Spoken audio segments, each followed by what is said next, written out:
नमस्कार। चंद्रकांत भट्ट अमेरिका से। शिक्षा, शिक्षण और शिक्षित होना अलग चीज़ है। सिर्फ डिग्री से शिक्षा नहीं मिलती है। बिना डिग्री वाले भी आज उस जमाने में शोधकर्ता वैज्ञानिक बन गए।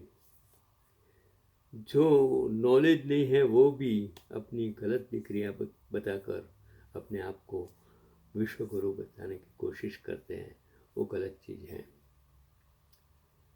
शिक्षा सिंह के दूध के समान है।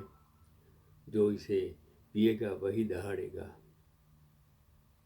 बिहार के नवादा जिले के एक छोटे से गांव के रहने वाले मिथिलेश कुमार, जिन्होंने कम उम्र में अपने पिता की छत्र छाया खो दी, कक्षा 12 में पढ़ाई पूरी की और उत्तीर्ण हुए, तभी उनकी मां ने उन्हें मोबाइल फोन दिया। उसी दिन खेल में काम करते समय खेत में काम करते समय बिजली का करंट लगने से उसकी माता का निधन हो गया। उनका एक छोटा भाई है जो अब 9 साल का है। ये मैं कहानी, सच कहानी आपको कहता हूँ। कब नसीब क्या करता है, वो कभी पुरुषार्थ तो कभी प्रारब्ध काम कर जाता है। तो उसकी परवरिश में उन्होंने अपनी पूरी जिंदगी लगा दी। साथ ही पढ़ाई जारी रखी और जीविका कमाने के लिए गांव के बच्चों को बहुत कम फीस लेकर ट्यूशन पढ़ाते रहे। कौन बनेगा करोड़पति में भाग लेने का अवसर मिला। पहले चरण को सफलतापूर्वक पार करते हुए सुपर संदूक खेलते हुए उन्होंने सभी 10 सवालों के जवाब 90 सेकंड से भी कम समय में सही दिए, जिससे महान अभिनेता अमिताभ बच्चन ने उन्हें और उनके छोटे भाई को अपने घर भोजन के लिए आमंत्रित किया। उन्होंने हर सवाल का जवाब बहुत उत्कृष्ट तरीके से दिया, जिससे उन्हें हीरो इलेक्ट्रिक स्कूटर सहित अन्य पुरस्कार मिले और सबसे बड़ी बात यह कि 25 लाख से अधिक की भारी रकम दी थी। मुंबई जाकर जब उनका मोबाइल फ़ोन चोरी हो गया और शिकायत करने पुलिस स्टेशन गए तो उन्हें बहुत कड़वा अनुभव हुआ और उन्होंने तय किया कि वे खुद degree superintendent of police DSP बनेंगे और अपने छोटे भाई को अंग्रेजी माध्यम में उच्च शिक्षा दिलाएंगे। और संघर्षमय जीवन के साथ अपने छोटे भाई के लिए माता पिता और बड़े भाई की भूमिका निभाते हुए मिथिलेश कुमार ने साबित कर दिया कि शिक्षा के जरिए एक व्यक्ति कहाँ से कहाँ पहुँच सकता है और कौन बनेगा करोड़पति में जीती हुई रकम में से वे अपने गांव से बड़े शहर जाएंगे, UPSC की तैयारी करेंगे और अपने छोटे भाई को भी उच्च शिक्षा दिलाएंगे। कभी प्रारब्ध, कभी नसीब, कभी इंसिडेंस, कोइंसिडेंस इंसान को उसकी सोच बदल देता है। मैं हर वक्त कहता हूँ शिक्षा सरस्वती है, सेवा के लिए है, समाज के लिए, देश के लिए है, देशद्रोह के लिए नहीं है, गद्दारी के लिए नहीं है। आज 2 करोड़ राजनेताओं 562 कर रजवाड़े की जगह आज पैदा हमने कर दिए।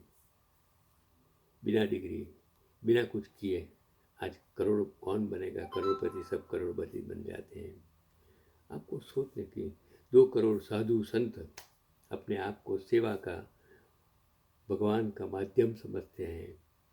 आज 4 करोड़ तो बिना कुछ किए खा पी कर ऐश आराम कर रहे हैं। बचाने का काम 140 का करोड़ का है। आपको, मैं तो एक शिक्षक होने के नाते मैं सिर्फ यही कहूँगा कि शिक्षा से बड़ा ऊपर कोई नहीं है। हाँ, आज शिक्षण इतना महंगा बना दिया है, स्वास्थ्य सेवाएं इतनी महंगी बना दी हैं कि लोग आज अच्छी शिक्षा प्राप्त नहीं कर सकते और गरीब बच्चों के लिए तो स्कूलों का रास्ता ही बंद वो सेल्फ फाइनेंस स्कूल कॉलेज सब में सरकार ने बंद कर दिया है। जो गुजरात मॉडल के नाम आज देश को गुजरात बताने की कोशिश करते हैं, वही गुजरात की हालात 30 साल में शिक्षण का बंटाधार कर दिया है। आपको सोचना है, मुझे सोचना है। I am American citizen. मैं किसी पक्ष पार्टी क्या के लिए और विरुद्ध में प्रचार के लिए ये काम नहीं करता हूँ। मैंने मेरी ज़िंदगी के मोर देन 40 ईयर्स शिक्षण में, इसलिए आपको आगाह करता हूँ कि देश को बचाना, युवा धन को बचाना वो आपका काम है। चलो, एक आज विज्ञान कितना प्रगतिशील है, कितनी आज टेक्नोलॉजी बदल गई है, कितनी दुनिया बदल गई है। आपको उसके साथ चलना है, दुनिया को उसके साथ चलना है। मैंने एक आर्टिकल जो पढ़ा सऊदी अरब में हाल ही कि द लाइन परियोजना की मैंने एक तस्वीर देखी। द लाइन जो 105 मील तक फैली है, वो रण है, उसमें ये इतनी लंबी जो तस्वीर है वो द लाइन एक भविष्यवादी शहर है, जिसे शहरी जीवन को पूरी तरह बदलने के लिए डिजाइन किया गया है। आज की आर्किटेक्ट डिजाइनिंग देखिए, वो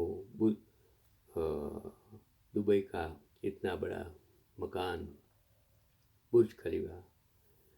तो यह एक रेखीय शहर होगा जिसकी लंबाई 170 किलोमीटर, रेखीय शहर, लंबाई 170 किलोमीटर, ऊंचाई 500 मीटर और चौड़ाई केवल 200 मीटर होगी। यह पहाड़ों, रेगिस्तानों और लाल सागर को पार करेगा। पहाड़ भी होगा, रेगिस्तान, रण जैसे मैं बोलता हूँ, और लाल सागर को पार करेगा। यहाँ न तो सड़कें होगी और न ही गाड़ियाँ। पूरा शहर 100% नवीनीकरण ऊर्जा पर चलेगा, नवीकरणीय ऊर्जा पर चलेगा। इसके अलावा 95% क्षेत्र को अपनी प्राकृतिक अवस्था में संरक्षित रखा जाएगा। इस परियोजना की प्राथमिकता परिवहन या बुनियादी ढांचे के बजाय लोगों का स्वास्थ्य और कल्याण होगा। द लाइन मात्र 34 वर्ग किलोमीटर क्षेत्र में 90 लाख लोगों को बसाने की क्षमता रखेगा, जहां हर जरूरी सुविधा, स्कूल, दुकानें, सेवाएं अधिकतम 5 मिनट की पैदल दूरी पर होगी।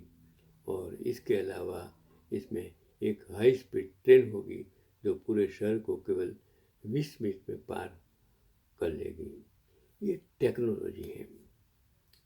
आज दुनिया कहाँ से कहाँ टेक्नोलॉजी। आज हाइड्रोजन ट्रेन, इलेक्ट्रिक मोटर्स, क्या न क्या से क्या आ गया, कहाँ हम जा रहे हैं। और आने वाले इस शतक में दुनिया कहाँ से कहाँ पहुँच जाएगी।